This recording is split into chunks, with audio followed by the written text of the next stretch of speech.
एक छोटे से गांव रामपुर में 16 साल का एक लड़का रहता था, विवान। विवान को दुनिया में सबसे ज्यादा अगर किसी चीज से प्यार था तो वो था गेमिंग। सुबह उठते ही गेम खेलना, स्कूल जाते समय मोबाइल पर गेमिंग वीडियो देखना और रात को सोने से पहले फिर गेम खेलना।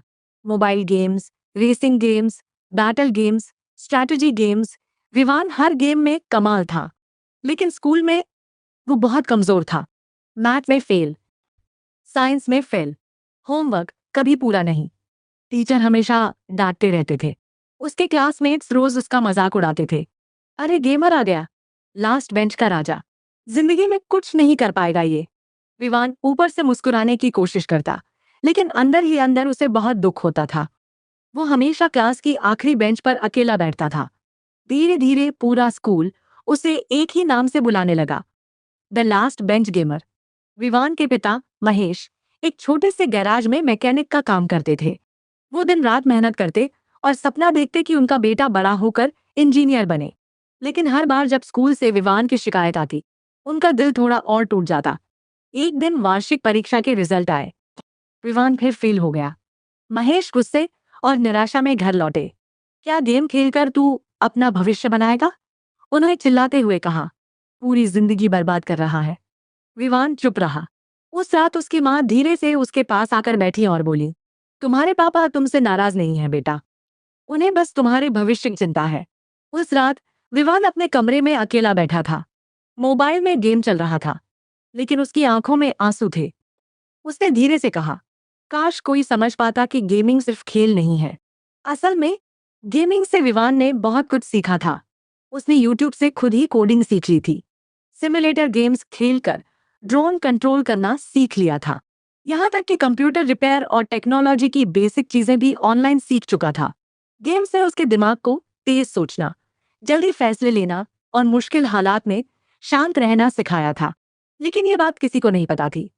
कुछ हफ्तों बाद स्कूल में एक बड़ी घोषणा हुई, national smart village tech competition. जो गांव जीतेगा उसे मिलेंगे नए computer, smart classroom, high speed internet और 10 लाख रुपए की फंडिंग। पूरा गांव उत्साहित हो गया। स्कूल ने अपने सबसे होशियार छात्रों की टीम चुनी, लेकिन विवान को नहीं चुना गया। कंपटीशन का मुख्य चैलेंज था एक ऐसा स्मार्ट फार्मिंग ड्रोन बनाना जो खेतों में अपने आप बीज और पानी फैला सके। टॉप स्टूडेंट्स थ्योरी में अच्छे थे, लेकिन प्रैक्टिकल काम में बहुत कमजोर। ड्रोन बार बार क्रैश हो रहा था, कोडिंग फेल हो रही थी, बैटरी सिस्टम काम नहीं कर रहा था। कंपटीशन में सिर्फ एक दिन बचा था। सब घबरा गए। उस रात जब स्कूल की लैब खाली हो गई, विवान चुपचाप अंदर गया। उसने सिस्टम ऑन किया, ड्रोन उठाया और काम शुरू कर दिया। पूरी रात वो बिना रुके कोडिंग करता रहा।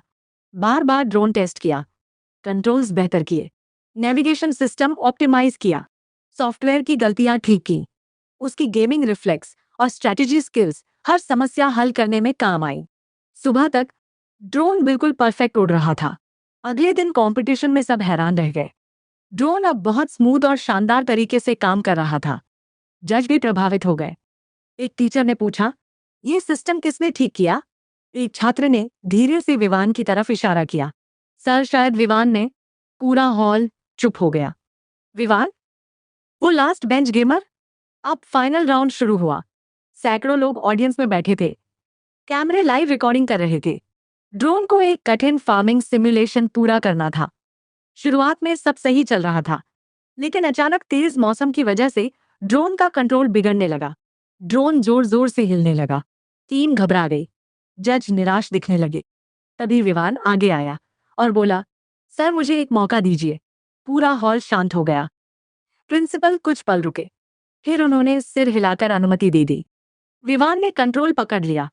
उसकी उंगलियां बिल्कुल ऐसे चल रही थी जैसे कोई प्रोफेशनल गेमर चैंपियनशिप खेल रहा हो। ड्रोन तेजी से सिमुलेशन फील्ड में उड़ने लगा। पेड़, बिजली के खंभे, तेज हवाएं, खतरनाक मोड़। ऑडियंस सांस रोककर देख रही थी, लेकिन विवान शांत था। उसके लिए ये किसी मुश्किल गेम का फाइनल लेवल था। कुछ ही पलों में ड्रोन ने मिशन सफलतापूर्वक पूरा कर लिया। पूरा हॉल तालियों से गूंज उठा।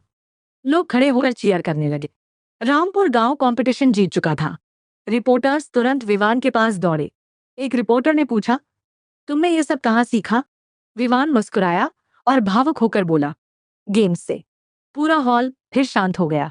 सब ध्यान से उसकी बात सुनने लगे। लोग सोचते थे कि गेमिंग मेरा भविष्य बर्बाद कर रही है, लेकिन गेम्स ने मुझे स्ट्रैटेजी, फास्ट थिंकिंग, टेक्नोलॉजी और प्रॉब्लम सॉल्विंग सिखाई। मैं बस ये साबित करना चाहता था कि हर गेमर बेकार नहीं होता। ऑडियंस में बैठे कई लोग भावुक हो गए। उनमें उसके पिता महेश भी थे।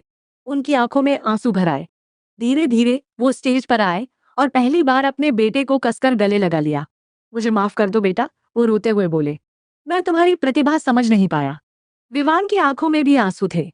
उसने अपने पिता को गले लगाकर कहा, मैं बस आपको गर्व महसूस कराना चाहता था, पापा। उस दिन के बाद सब बदल गया। रामपुर गांव को नए कंप्यूटर मिले, स्मार्ट क्लासरूम बने और एक मॉडर्न टेक्नोलॉजी सेंटर शुरू हुआ। स्कूल में कोडिंग और गेमिंग लैब शुरू की गई। और सबसे खास बात, स्कूल ने एक नया टेक्नोलॉजी क्लब बनाया।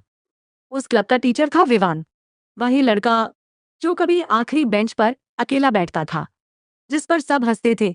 अब वही बच्चों को कोडिंग, गेमिंग, टेक्नोलॉजी और प्रॉब्लम सॉल्विंग सिखा रहा था। स्कूल के प्रवेश द्वार पर एक बड़ा बोर्ड लगाया गया, जिस पर लिखा था, किसी की प्रतिभा को इतनी जल्दी मत आंकिए। उसके नीचे विवान की मुस्कुराती हुई फोटो लगी थी। एक शाम विवान उसी आखिरी बेंच पर शांत बैठा था। खिड़की से सुनहरा सूरज डूबता देख रहा था। वही बेंच जहां कभी लोग उसका मजाक उड़ाते थे, लेकिन अब उसके पास ट्रॉफी थी। उसके माता पिता उस पर गर्व करते थे और पूरा गांव उसका सम्मान करता था। विवान हल्के से मुस्कुराया, क्योंकि आखिरकार उसने अपनी जिंदगी का सबसे बड़ा गेम जीत लिया था।